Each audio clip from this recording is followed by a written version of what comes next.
अरावन एक देवता जिनसे होती है किन्नरों की शादी। जय श्री कृष्णा दोस्तों, हमारे देश भारत के तमिलनाडु राज्य में एक देवता अरावन की पूजा की जाती है। कई जगह इन्हें इरावन के नाम से भी जाना जाता है। अरावन हिजड़ों के देवता हैं, इसलिए दक्षिण भारत में हिजड़ों को अरावनी कहा जाता है। हिजड़ों और अरावन देवता के संबंध में सबसे अचरज वाली बात यह है कि हिजड़े अपने आराध्य देव अरावन से साल में एक बार विवाह करते हैं। हालांकि यह विवाह मात्र एक दिन के लिए होता है। अगले दिन अरावन देवता की मौत के साथ ही उनका वैवाहिक जीवन खत्म हो जाता है। अब सवाल यह उठता है कि अरावन है कौन, हिजड़े उनसे क्यों शादी रचाते हैं और यह शादी मात्र एक दिन के लिए ही क्यों होती है। इन सभी प्रश्नों का उत्तर जानने के लिए हमें महाभारत काल में जाना पड़ेगा। अर्जुन और नाग कन्या उलूपी के पुत्र थे अरावन। महाभारत की कथा के अनुसार एक बार अर्जुन को द्रौपदी से शादी की एक शर्त के उल्लंघन के कारण इंद्रप्रस्थ से निष्कासित करके 1 साल की तीर्थ यात्रा पर भेजा जाता है। वहां से निकलने के बाद अर्जुन उत्तर पूर्व भारत में जाते हैं, जहां पर उनकी मुलाकात एक विधवा नाग राजकुमारी उलूपी से होती है। दोनों को एक दूसरे से प्यार हो जाता है और दोनों विवाह कर लेते हैं। विवाह के कुछ समय पश्चात उलूपी एक पुत्र को जन्म देती है, जिसका नाम अरावन रखा जाता है। पुत्र जन्म के पश्चात अर्जुन उन दोनों को वहीं छोड़कर अपनी आगे की यात्रा पर निकल जाते हैं। अरावन नागलोक में अपनी माँ के साथ ही रहता है। युवा होने पर वो नागलोक छोड़कर अपने पिता के पास आता है। तब कुरुक्षेत्र में महाभारत का युद्ध चल रहा होता है, इसलिए अर्जुन उसे युद्ध करने के लिए रणभूमि में भेज देते हैं। महाभारत युद्ध में दी थी स्वयं की बलि।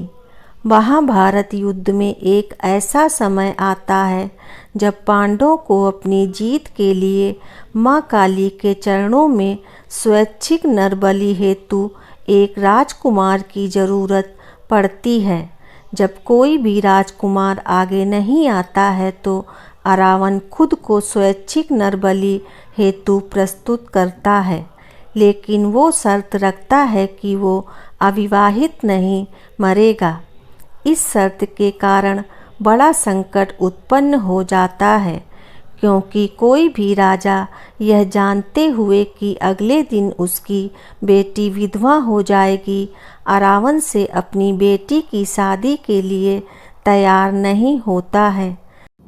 जब कोई रास्ता नहीं बचता है तो भगवान श्री कृष्ण स्वयं को मोहिनी रूप में बदलकर अरावन से शादी करते हैं।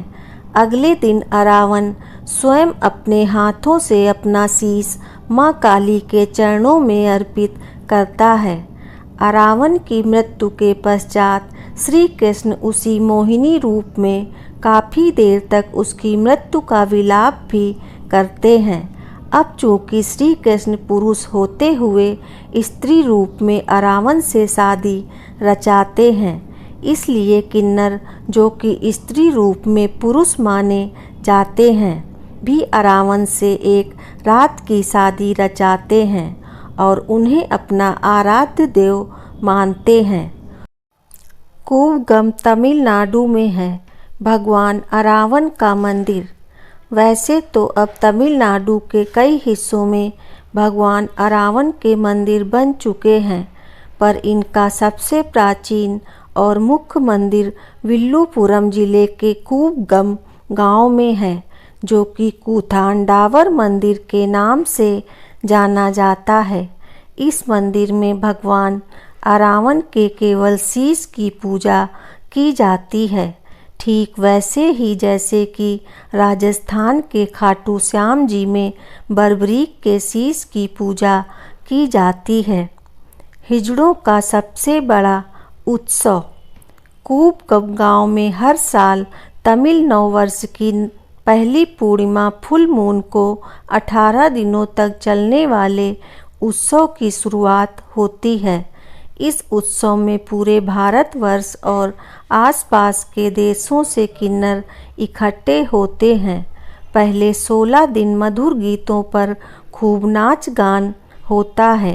किन्नर गोल घेरे बनाकर नाचते गाते हैं, बीच बीच में ताली बजाते हैं और हंसी खुशी शादी की तैयारी करते हैं।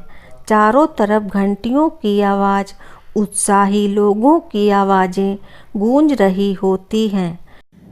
चारों तरफ के वातावरण को कपूर और चमेली के फूलों की खुशबू महकाती है। 17वें दिन पुरोहित द्वारा विशेष पूजा होती है और अरावण देवता को नारियल चढ़ाया जाता है। इसके बाद अरावण देवता के सामने मंदिर के पुरोहित के द्वारा किन्नरों के गले में मंगलसूत्र पहनाया जाता है, जिसे थाली कहा जाता है। फिर अरावण मंदिर में अरावण की मूर्ति से शादी रचाते हैं। अंतिम दिन यानी 18वें दिन सारे कूपगम गांव में अरावण की प्रतिमा को घुमाया जाता है और फिर उसे तोड़ दिया जाता है। इसके बाद दुल्हन बने किन्नर अपना मंगलसूत्र तोड़ देते हैं, साथ ही चेहरे पर किए सारे श्रृंगार को मिटा देते हैं और सफ़ेद कपड़े पहन लेते हैं और ज़ोर ज़ोर से छाती पीटते हैं और खूब रोते हैं, जिसे देखकर वहाँ मौजूद लोगों की आंखें भी नम हो जाती हैं और उसके बाद अरावण उत्सव खत्म हो जाता है और अगले साल की पहली पूर्णिमा पर फिर से मिलने का वादा करके लोगों का अपने अपने घर को जाने का कार्यक्रम शुरू हो जाता है। दोस्तों, आपको यह कहानी कैसी लगी कृपया कमेंट करके ज़रूर बताएं।